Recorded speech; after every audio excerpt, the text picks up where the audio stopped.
வணக்கம். உலக தமிழ் அறிவாளிகளே, நலமுடன் பல்லாண்டு வாழ்வோம். புத்தம்புது காலை என்கின்ற மக்கள் தொலைக்காட்சியினுடைய காலை நிகழ்ச்சியிலே நலம் தரும் மூலிகையில் ஒன்றான பெருமருந்தை பற்றி பார்த்து கொண்டிருக்கிறோம். இந்த பெருமருந்தை எப்படியெல்லாம் கையாளலாம் என்பதை பற்றி சொன்னேன். பெருமருந்தை கஷாயமாக செய்தும் சாப்பிடலாம். அது அப்படியே சாராக எடுத்தும் குடிக்கலாம். ஆனால் கசப்பு சிறியானங்கையை விட ஒரு 10 மடங்கு கசப்பு கூடுதலாக இருக்கும். அவ்வளவு கசப்பு. அந்த கசப்புக்கு தான் உடலில் இருக்கிற நஞ்சை அகற்றுகிற ஆற்றல் இருக்கிறது. அப்போது இப்படிப்பட்ட மூலிகைகள் எல்லாம் சித்தர்களால் அறிந்து மக்களுக்கு பரிந்துரைக்கப்பட்டு இருக்கின்றன.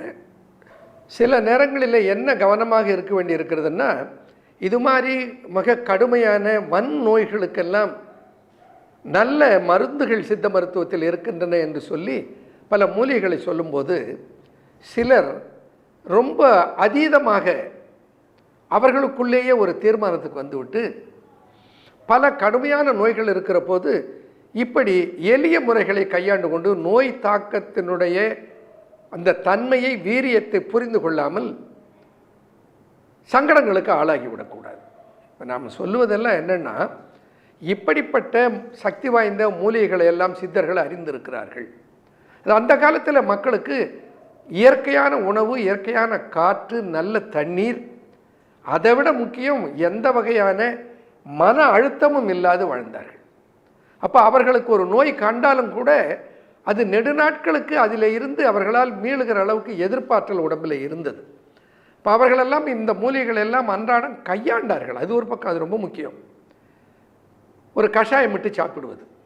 நான் அன்னைக்கு கூட சொன்னேன், அந்த நேபாள வேம்புவை சேட்டு குடும்பத்தில் இந்த வெல்கம் ட்ரிங்க்ஸாக அதைத்தான் கொடுக்கிறார்கள். ஒரு விழாவுக்கு வருகிற போது, அந்த வீட்டில் குடும்ப நிகழ்ச்சிக்கு வருகிற போது வெல்கம் ட்ரிங்க்ஸ். இப்போ நம்ம ஹோட்டலுக்கு போனால் அந்த புதினா சாறு அல்லது எலுமிச்சம் சாறு வெல்கம் ட்ரிங்க்ஸ் கொடுக்குறாங்கல்ல, அதுபோல் வெல்கம் ட்ரிங்க்ஸாக அந்த வட இந்தியாவில் இருக்கிற பல குடும்பங்களிலே சுப நிகழ்வுகள் நிகழ்கிற போது அங்கே வருபவர்களுக்கு அதை கொடுக்கிறார்கள்னு சொன்னேன். என்னென்னா, நோய் எதிர்ப்பாற்றல் வளர்க்கிற ஆற்றல் அந்த நேபாள வேம்பு, அந்த நிலவேம்பு என்று நாம் அழைக்கிறோம் இல்லை, அதிலேயே மிக ஒரு ஸ்ட்ராங், ஒரு கூடுதலான திறம் வாய்ந்த ஒரு மூலிகை நேபாளத்தில் விளைகிறது. அது நேபாள வேம்புன்னு சொல்லுவாங்க. ஆனால் பூனிம்பா என்று தான் அதையும் வடமொழியில் அழைக்கிறோம். பூனிம்பான்னா, பூனா பூமி, பூமிக்கு இன்னொரு பேர் நிலம், நிம்புன்னா வேம்பு, நிலவேம்பு பூனிம்பா, எல்லாம் ஒன்று தான். பூனிம்புன்னா பூனிம்பான்னா நிலவேம்புன்னா ஒன்று தான். அப்படி கொடுக்கிறார்கள். அதுபோல் ஒரு மரபு இருந்திருக்கிறது நம்ம குடும்பத்தில், நம்முடைய பாரம்பரியத்தில். ஒரு விருந்து வந்தால் அவர்களுக்கு பருக கொடுப்பது, இந்த டீ காப்பியெல்லாம் நம்ம மேலே திணிக்கப்படுறதுக்கு முன்னாடி இருந்தது எதுன்னு பார்த்தா சுக்கு காப்பி அல்லது மல்லி காப்பி. இதை கொடுப்பார்கள். நோய் எதிர்ப்பாற்றலை கொடுக்குற ஆற்றல் பெற்றிருந்தது. அதுபோல் இந்த பெருமருந்தினுடைய கஷாயம் இருக்கிறது, அல்ல பெருமருந்தில் போட்ட டிகாக்ஷன், அதை கொஞ்சம் பாலோடு சேர்த்து அன்றாடம் காலையில் சாப்பிடலாம். இன்றைக்கி நாட்டு மருந்து கடையில் கிடைக்கிறது. நீங்கள் போய் ஈஸ்வர மூலின்னு கேட்டால் கிடைக்கிறது. காய்ச்சலை துரத்துவதிலே, காய்ச்சலை விரட்டுவதிலே இதற்கு நிகரான ஒரு மருந்து வேறு எதுவும் சொல்ல முடியாது. நிலவேம்புக்கு அப்படி ஒரு ஆற்றல் இருக்கிறது. இருந்தாலும் விஷசுரங்களையும் பல வகையான காய்ச்சலையும் அகற்றுவதிலே மிக சக்தி வாய்ந்தது இது. அதை பற்றி நம்ம அடுத்து பார்க்க போகிறோம். அப்போது நீங்கள் என்ன டு காஷன் யூ, உங்களை உஷார் பண்ணுவதற்காக சொல்லுகிறேன். இப்படியெல்லாம் பலவற்றை பற்றி நாங்கள், எங்களை போன்றவர்கள், பல மருத்துவர்கள் தொலைக்காட்சியிலே சிலவற்றை பற்றி கூறுகிற போது அதில் உண்மை இருப்பதில் ஐயமில்லை, அது பலன் தரும் என்பதிலே குழப்பமில்லை.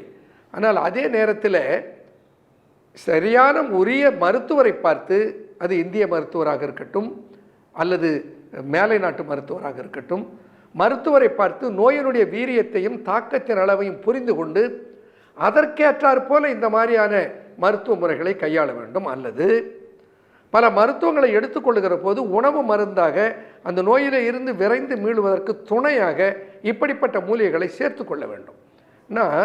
ஒரு மருந்து என்பது அந்த உறுப்பை ஆரோக்கியப்படுத்துகிற ஆற்றல் பெற்றதாக இருக்க வேண்டும்.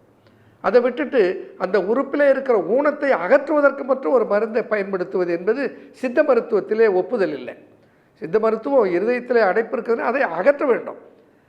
ஆனால் நவீன மருத்துவம் போய் ஒரு ஸ்டெண்ட்டை வச்சு அதை விரித்து கொடுத்தல் அல்லது பைபாஸ் மூலமாக அந்த இரத்த ஓட்டத்தை உருவாக்குதல், அது ஒரு ரண வைத்திய முறை. சித்த மருத்துவம் என்ன செய்கிறது? இருதயத்தில் ஏன் அடப்பு வந்தது, அந்த அடப்பு எப்படி வந்தது, யாரை கொண்டு போய் வச்சாங்களா என்ன? அந்த அடப்பு நாளுக்கு நாளாக சிறுக சிறுக சிறுக அங்கே ரத்தம் கட்டி கொண்டது. அதை அப்படியே சிறுக சிறுக அந்த கட்டி கொண்ட ரத்தத்தை எப்படி அகற்றுவது, எப்படி கரைப்பது, அதுதான். இது போல தான் எல்லா நோய்களுக்கும், இது இணைப்பு நோயாக இருக்கட்டும், இதய நோயாக இருக்கட்டும், இனிப்பு நோயாக இருக்கட்டும், அனைத்துக்கும் சித்த மருத்துவம் இத்தகைய ஒரு அணுகுமுறையைத்தான் கையாளுகிறது. ஆகையினால இதை தொடர்ந்து கையாண்டு நலம் பெறுவோம் கவனத்தோடு. நன்றி, வணக்கம்.